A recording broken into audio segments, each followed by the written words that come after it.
ازيكم عاملين ايه؟ يا رب تكونوا بخير. المقدمة بتاعت الفيديو اللي انا عملته اتمسحت بالغلط، فالفيديو يعتبر على طول هيخش على البهاريس عشان بس ما تحسوش ايه ان في لخبطة. كمل بقية الفيديو. ما لقيتش مكان الصراحة اقعد فيه، بس عامة يعني تحت شوية في منظوم كده او في تفكير كده احنا بنفكر فيه غريب جدا. فكرة ان انت بتدور على فكرة او طريقة تجيب بيها فلوس بسرعة، دخل سريع جدا، وعايز مبلغ او تعمل ملايين في خلال شهر شهرين ثلاثة.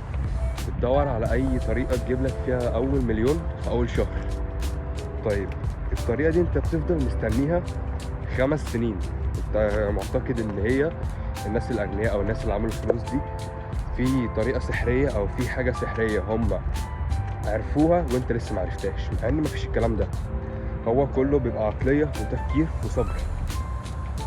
فالحتة دي لسه فيك، أنت مستنيها اللحظة اللي هي في زي اللي هو تقول إيه، مفتاح سري كده. مفتاح سري انت مستنيه، هتعرفه هتبقى مليونير تاني يوم. مفيش الكلام ده، انت بتفضل مستني طول عمرك المفتاح السري ده ومش هتلاقيه ومش هيبقى موجود، وهيعدي عليك سنين ومش هتلاقيه، وبتفضل مستني المفتاح ده هو اصلا مش موجود. مع انك انت اصلا عارف ومتاكد لو انت كنت بدات في مشروع معين، من اي افكار من اللي كانت بتجيلك يا سيدي على القهوه، لو كنت استنيت عليها 5 سنين، انت كنت يقينا ومتاكد وواثق اللي هي كانت تبقى في حته تانية، اللي هي كانت هتتنقل في حته تانية نهائي. لكن فكره انك عايز مفتاح سري يجيب لك مليون جنيه في شهر، ده مش موجود. طب انت ليه بتفضل مستني المفتاح ده لمده 5 سنين، ومشروعك اللي انت كنت بتفكر فيه او الفكره اللي جات لك على القهوه دي لو بداتها من 5 سنين كنت برضه هتبقى مليونير؟ ليه ما عملتهاش؟ انا مش فاهم ليه مش عايز تبدأ من دلوقتي؟ ليه مستني مفتاح سري؟ انا مش فاهم. مفيش مفتاح سري، مفيش، ما هو مش موجود. خليني اضيف لك حاجة هتخليك توصل اسرع. انا شايفها من وجهة نظري ليه دي توصل اسرع. عارف ايه هي؟ الهوس.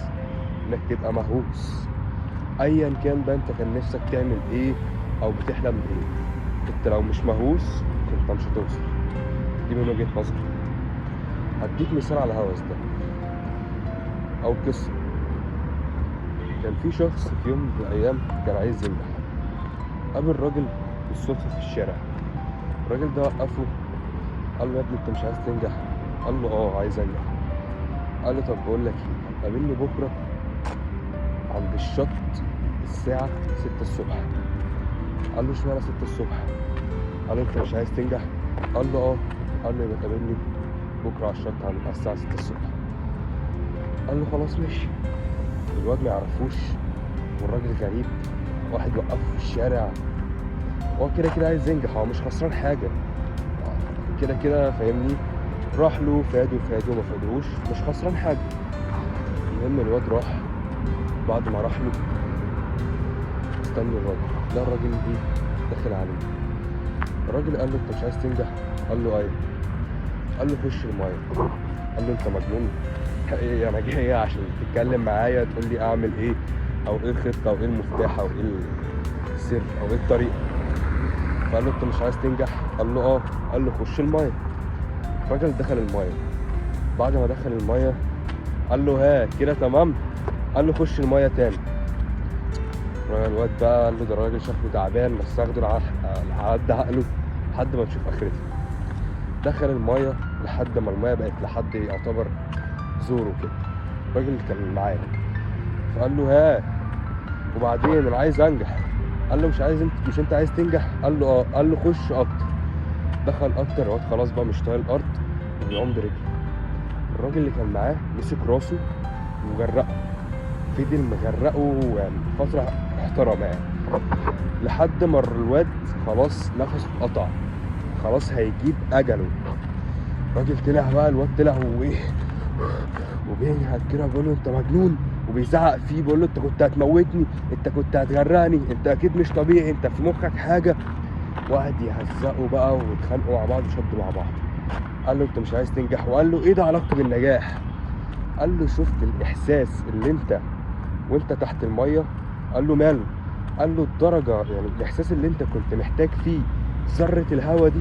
قال له ايوه. قال له نفس احتياجك للنجاح لما انت تكون محتاج نفس الدرجه دي. الوقت اللي الحته دي كنت اقصد فيها ان درجه احتياجك للنجاح لما يكون نفس درجه احتياجك للهواء اللي هو كان عايز يتنفسه، وهو خلاص هيموت وحاسس ان هو هيغرق، ساعتها انت هتنجح. هو ده الهوس فعلا. انت كنت اللي انت محتاج فيه تتنفس الاحتياج ده. لما تكون محتاج النجاح بالطريقه دي، ساعتها بس انت هتنجح. فده الهوس. لما تكون مهووس تعمل اي حاجه، ضحي باي حاجه من حياتك عشان النجاح، فانت هتوصل. ما فيهاش سر بقى تاني. كون مهووس ودوس. دوس بقى، فكك من اي حاجه تيجي في طريقك. اي حاجه تيجي في طريقك دوس عليها، ما يهمكش بقى سواء الحاجه دي بقى تكسرك مش تكسرك. انت مهووس يا باشا، انت مهووس ان انت عايز توصل ايا كان الهدف. فدوس وخليك مهووس بالنجاح. الحق بقى ارجع انا، علشان ايه؟ لسه في 5 كيلو تانيين.